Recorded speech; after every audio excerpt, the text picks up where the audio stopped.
taruhlah kita saat ini mempunyai vaksin, 1,2 juta sudah datang, ya, dan kita akan siap-siap memberikan vaksinasi ketika BP POM sudah memberikan emergency use for authorization. Nah, tapi bagaimana tingkat penerimaan masyarakat terhadap vaksin?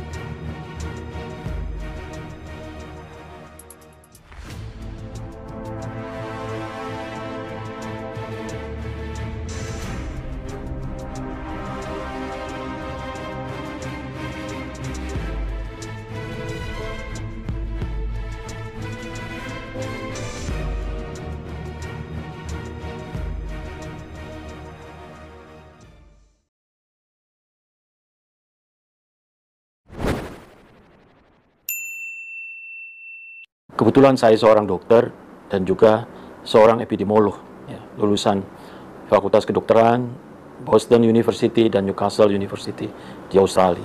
Ya. Dan saya mengajar epidemiologi di Fakultas Kesehatan Masyarakat Universitas Indonesia. Bapak-bapak, Ibu sekalian, dua hal. Yang pertama, tujuan utama kita dengan adanya vaksin, bagaimana vaksin kemudian bisa membantu kita mengurangi angka kematian, ya. Karena angka kematian itu tidak hanya sekedar angka, ya. Ada keluarga yang hilang, ada ayah yang kehilangan anaknya, ada anak yang kehilangan ayahnya dan sebagainya. Jadi yang utama dari adanya vaksin, kita harus berusaha mencegah bisa menurunkan angka kematian. Nah, yang kedua adalah bagaimana vaksinasi bisa dilakukan sedemikian luas sehingga mencapai angka paling tidak 64% dari penduduk yang berisiko. Sehingga terbentuk apa yang kita sebut sebagai herd immunity, yaitu kekebalan kelompok. Nah, pada saat itu mereka-mereka yang divaksinasi akan melindungi mereka-mereka yang tidak divaksinasi. Nah, pada isu vaksin inilah, ya, saya ingin memberikan tekanan. Ada 3 hal yang perlu kita perhatikan dalam pemberian masuk pada era vaksinasi ini. Yang pertama adalah kita harus memberikan pada saat vaksin ini tidak mungkin pengadaannya dalam serentak pada satu saat, sehingga vaksin pengadaannya akan terbatas, ya. Dan kita sudah harus melihat bahwa pemberian vaksin pada situasi vaksin terbatas harus menggunakan pendekatan prioritas, ya, yang mempunyai dasar yang kuat, scientific base, ya, berdasarkan data. Mari kita lihat data-data pola penyakit ini di Indonesia. Sebetulnya pola penyakit di Indonesia tidak berubah, tidak banyak berbeda dengan pola penyakit COVID-19 di berbagai negara. Kita bisa melihat bahwa 80% kasus yang tertular itu berasal dari kelompok masyarakat yang memang masih muda, yaitu 18 sampai 59 tahun begitu, ya. Tetapi mereka-mereka ini adalah kelompok yang jika kena akan mendapatkan gejala yang ringan dan bahkan tanpa gejala sebagian besar. Nah, adapun mereka-mereka yang meninggal itu umumnya adalah usia di atas 45 tahun sampai lansia, lebih dari 65 tahun. Nah, penyebabnya mereka meninggal itu terutama adalah pertama karena adanya penyakit penyerta dan kedua faktor usia. Oleh sebab itu, tujuan utama vaksin yang pertama itu adalah untuk menurunkan angka kematian. Maka sangat rasional jika ketika vaksin masih terbatas, prioritas yang harus diberikan adalah pada kelompok mereka yang lansia dan mempunyai penyakit penyerta.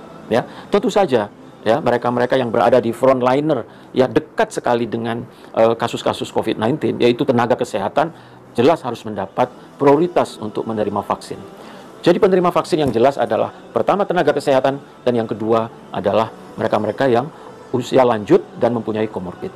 Nah, sayang sekali pemerintah Indonesia sudah mempunyai peta jalan dan kita sudah mendengar bahwa pemerintah Indonesia mengutamakan mereka yang 18 tahun dan 59 tahun dan sehat, ya. Pendekatan seperti inilah yang menurut saya pendekatan yang salah jalan, ya. Mohon maaf ini, ya. Harusnya kita memberi prioritas seperti anjuran WHO, seperti anjuran CDC atau CDC, seperti anjuran Joint Komite Vaksin dan Imunisasi yang ada di UK. Kita hari ini menonton, ya, bahwa negara-negara maju pada saat ini sudah mulai memberikan vaksin-vaksin.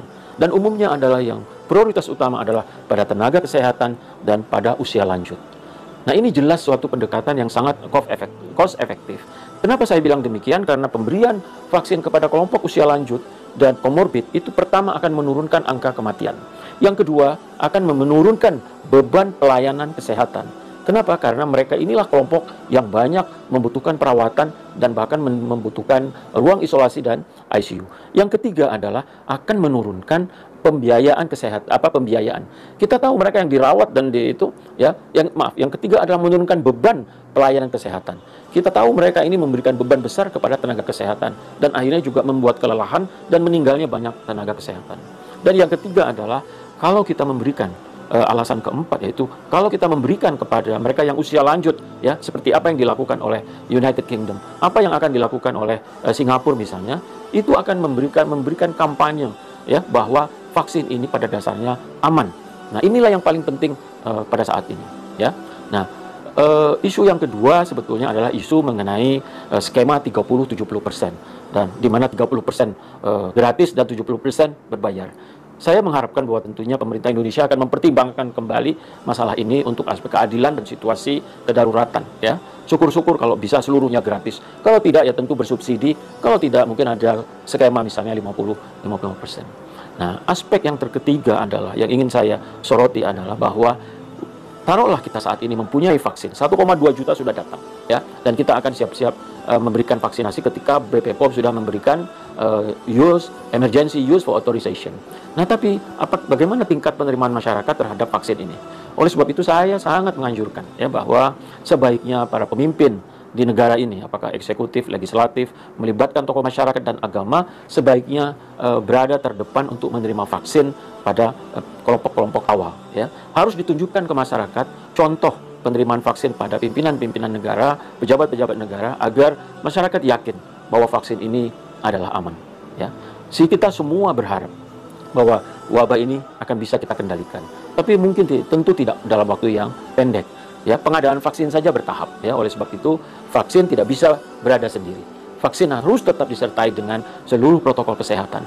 Pakai masker, jaga jarak, kebersihan tangan, tetap akan kita lakukan sampai kita bisa mencapai cakupan yang cukup, ya, kurang lebih 67%, 64 atau 60% dari penduduk bisa divaksinasi. Nah, dengan cara begitu, dan kita tentu berharap, ya, saya ingin sampaikan pada kesempatan ini, ya, bahwa vaksin yang ada saat ini berdasarkan teknologi yang sudah maju sekali dibanding 20-30 tahun yang akan datang. Pada dasarnya vaksin pada saat yang beredar saat ini semuanya aman, ya, semuanya aman, ya. Tentu kita akan mendengar laporan-laporan dari produsen-produsen vaksin. Tetapi saya ingin menyatakan pada dasarnya semua vaksin yang beredar, ya, nanti akan beredar. Dari sisi keamanan saya tidak meragukannya. Dari sisi efektivitas nanti kita dengar bagaimana produsen vaksin uji klinis melaporkan hasil uji klinisnya, ya. Jadi kalau boleh saya katakan, kalau tersedia vaksin saat ini, maka saya secara pribadi, saya seorang dokter, saya salah satu pimpinan dan Nahdlatul Ulama ingin menyatakan bahwa saya bersedia menerima, ya, pemberian vaksin pada saat pemberian yang pertama, ya. Saya kira anjuran ini saya sampaikan pada seluruh masyarakat, khususnya, ya, warga Nahdien. Jangan ragu-ragu soal vaksin, ya, vaksin aman, dan dengan vaksin ini kita bagian upaya kita untuk mengendalikan wabah COVID-19 di Indonesia.